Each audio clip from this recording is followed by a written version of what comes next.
Estudiantes de Derecho y otras disciplinas, bienvenidos a un nuevo video.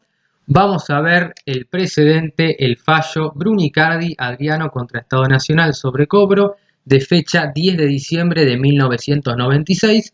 Va a tener que ver con la especificación, ese famoso 1,40, como vimos en Massa y en otros fallos que tiene en el canal. Es un contexto donde se terminó de un momento a otro la convertibilidad y ese 1 a 1, esa paridad que había entre el peso y el dólar, se fue y por lo tanto empezaron los problemas. Así que vamos a ver qué fue lo que pasa en este caso, donde el demandado es el Banco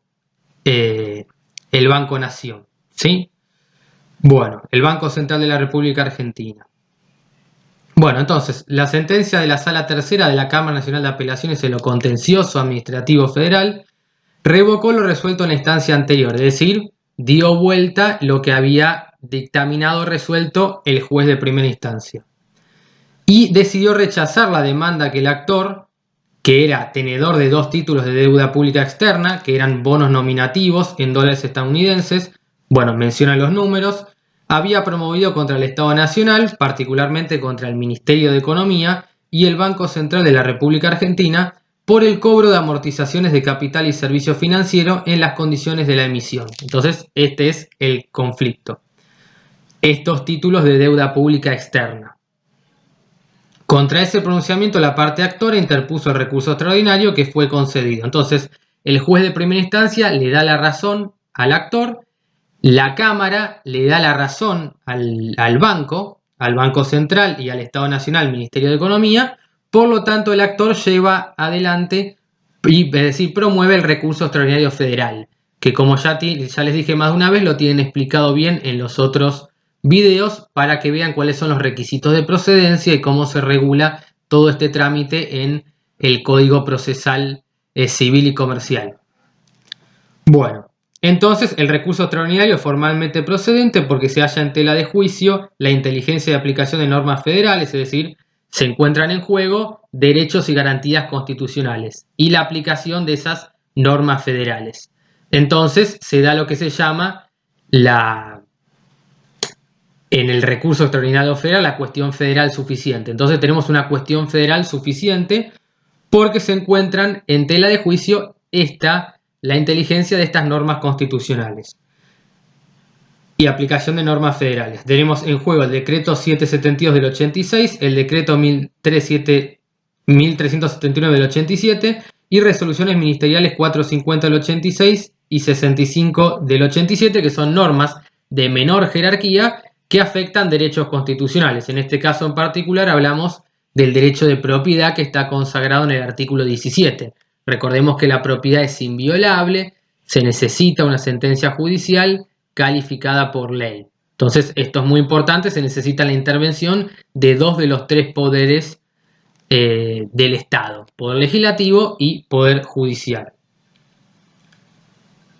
Y la decisión ha sido favorable a su validez y contrae los derechos que el recurrente fundó directamente en la ley fundamental. Entonces se da uno de los 3 supuestos del artículo 14. Artículo 14, inciso 3 de la ley 48, por lo tanto es uno de los 3 supuestos que estableció el legislador en la norma, por lo tanto el recurso extraordinario es procedente, va a decir la Corte.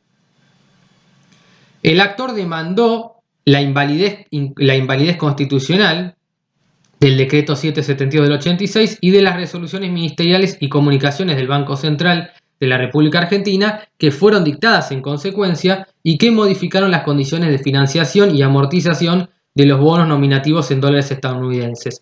Entonces, al haber modificado estas condiciones, hay una afectación al derecho de propiedad, porque en forma unilateral se están cambiando las condiciones. Y esto genera un daño, un perjuicio al actor. Por lo tanto, como sabemos, todo daño y perjuicio tiene que ser reparado. Entonces, lo que dice es estas resoluciones, que son infraconstitucionales, están por debajo de la Constitución, violan la Constitución porque afectan mi derecho de propiedad. Y el derecho de propiedad es inviolable. No puede ser violado por una norma de rango inferior, que esté a, si se quiere, menor altura. Entonces, no se impugnó en este caso el régimen de cancelación de los contratos originales de mutuo internacional mediante la emisión de títulos públicos. En este proceso, el actor destacó que no cuestionaba la validez del decreto 1334 del 82, que era la de creación de los bonos, sino la modificación dispuesta en el año 86 por el Poder Ejecutivo Nacional, que había alterado unilateralmente las condiciones del empréstito público. Entonces, ¿por qué se agravia? Por la modificación dispuesta en el año 1986. Es decir, el decreto 772 del 86 es el que reclama como inconstitucional y no el decreto 1334 del 82 que había creado estos bonos. Entonces, esto es muy importante. La declaración de inconstitucionalidad es sobre el decreto del Poder Ejecutivo porque modifica en forma unilateral. Entonces se entiende que hay una discreción, arbitrariedad por parte del Poder Ejecutivo que no está capacitado para modificar. Es decir, aquí como vimos tienen que intervenir el Poder Legislativo y el Poder Judicial y no el Poder Ejecutivo. Por lo tanto, lo que hizo el Poder Ejecutivo constituiría en principio una violación al principio de división de poderes. Recordemos artículo primero, 29 y 109 de la Constitución Nacional, esa división tripartita que estableció por primera vez Montesquieu en el siglo XVIII. A los fines de dilucidar la naturaleza de esta alteración y los efectos que pueden reconocerse en la jurisdicción argentina, corresponde tener en cuenta, en primer lugar, si las normas que se impugnan, es decir, estas normas que son atacadas, han emanado de la autoridad competente o si han violentado los preceptos constitucionales relativos al órgano dotado de facultades para la asunción, financiación y refinanciación de la deuda pública externa. Claro, entonces esto habría que ver. Entonces, ¿el presidente del Poder Ejecutivo estaba facultado para hacer esto? Porque si no lo estaba, hay una violación al principio de división de poderes. Aquí tenemos este problema. Recordemos que el decreto, el DNU, estas situaciones de necesidad y urgencia, en ese momento no estaban contempladas, pero hoy no se puede legislar en materia tributaria. Entonces, hoy quedaría totalmente zanjado esto. Pero en aquel momento no estaba esto estipulado. Lo cierto es que correspondería al Congreso porque sí estaba el artículo 17 y ahí queda claramente estipulado que para afectar la propiedad de un particular se necesita una ley y la ley la hace el Congreso, no el Poder Ejecutivo, y se necesita una sentencia y la sentencia la hace el Poder Judicial y no el Ejecutivo. Entonces podría haber una violación tanto al artículo 29 como al artículo 109. El artículo 29 pone un freno al Poder Ejecutivo con respecto al Legislativo y el 109 pone un freno al Poder Ejecutivo con respecto al Poder Judicial. Las partes, ante la imposibilidad de hacer frente a los seguros de cambio contratados por los deudores privados con el Banco Central de la República Argentina, para cumplir con esas obligaciones emergentes de préstamos financieros, es decir, que tienen como base o surgen de esos préstamos, con acreedores externos, es decir, acreedores extranjeros que se encuentran por fuera de la República Argentina, régimen de comunicaciones y bueno, menciona las distintas comunicaciones. El Poder Ejecutivo Nacional autorizó al Banco Central a emitir bonos nominativos en dólares estadounidenses en las condiciones establecidas en el decreto 1334, que era del 26 de noviembre de 1982, que como vuelvo a remarcar, este decreto no había sido impugnado o atacado por el actor, sino el decreto que estableció esa modificación unilateral por parte del Poder Ejecutivo, que fue el decreto del año 86, que vimos anteriormente. Esta decisión comportó en lo esencial la cancelación del crédito original y la creación sustitutiva de un empréstito público a cargo del Estado Nacional que iba a ser pagadero en el extranjero y que iba a ser transmisible por cesión con las limitaciones expresamente contenidas en el decreto de creación. Entonces el decreto de creación estipulaba todas las normas, las condiciones. Luego un decreto posterior modificó eso y por eso se agravia el actor. Considera que hay una afectación a su derecho de propiedad y que el Poder Ejecutivo no está facultado, menos aún unilateralmente, para establecer un cambio en las condiciones. Entonces, no obstante la falta de impugnación del decreto 1334 del 82, es decir, lo que dice la Corte es que sin perjuicio de que no se haya impugnado ese decreto originario 1334 del 82, es relevante dilucidar su naturaleza a los fines de poder juzgar la constitucionalidad de las normas por las cuales el Poder Ejecutivo dispuso 4 años después, en 1986 y 1987, la modificación del régimen que imperativamente había impuesto a los acreedores extranjeros en 1982. Entonces, imperativamente porque era a través de una norma. Entonces esto quiere decir que no se podía modificar y no se podían dejar de lado esas disposiciones, salvo que lo hicieran los organismos correspondientes, es decir, tendría que haberlo hecho el Poder Legislativo, no el Poder Ejecutivo, o al menos eso es lo que yo entiendo.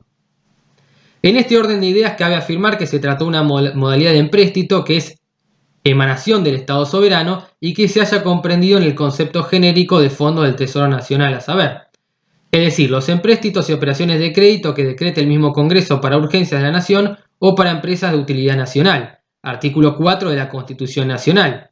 Entonces, el artículo 4 de la Constitución Nacional establece todo lo que se nos puede cobrar, los tributos. ¿Y quién establece eso? El Congreso, no el presidente. Y cita a Joaquín B. González, que decía: la deuda pública o el empréstito se funda en la perpetuidad de la nación, en la repartición del impuesto entre las generaciones presentes y venideras, es decir, las actuales y las que vendrán, pero también en que el uso del crédito debe destinarse, es decir, nos está diciendo el uso del crédito para qué se debe usar, a salvar al país de peligros graves o a empresas que comporten su engrandecimiento. Tal delicada misión fue adjudicada expresamente por los constituyentes al Poder Legislativo: contraer empréstitos sobre el crédito de la nación, arreglar el pago de la deuda interior y exterior de la nación, conforme a los artículos 75, inciso 4 y 7 de la Constitución. Entonces queda claro que son atribuciones específicas y excluyentes del Congreso, que no se pueden delegar. Por lo tanto, esto no puede ser cambiado o modificado unilateralmente por el Poder Ejecutivo. Entonces, en este sentido, comparto los argumentos del actor. En otras palabras de Joaquín B. González, se han querido comprender dos aspectos: el de reconocer las deudas preexistentes y el de crear una facultad permanente del Congreso para el futuro. La ley es la única que crea los recursos del Tesoro, pero a la vez ella es también la que cada año determina cómo, con qué objetos y en qué cantidad deben ser gastados los recursos por ella atesorados. Entonces, queda claro que todo esto queda dentro de la esfera, atribución o facultad, como más le guste, del Poder Legislativo en virtud del artículo 75, precisamente incisos 4 y 7. En suma, es decir, además de esto, son también atribuciones del Congreso la de decretar y contraer empréstitos que integran la deuda pública y la de decidir la financiación, refinanciación y el rescate de tal deuda. Así que sin más, ahora continuamos con la segunda parte de este video.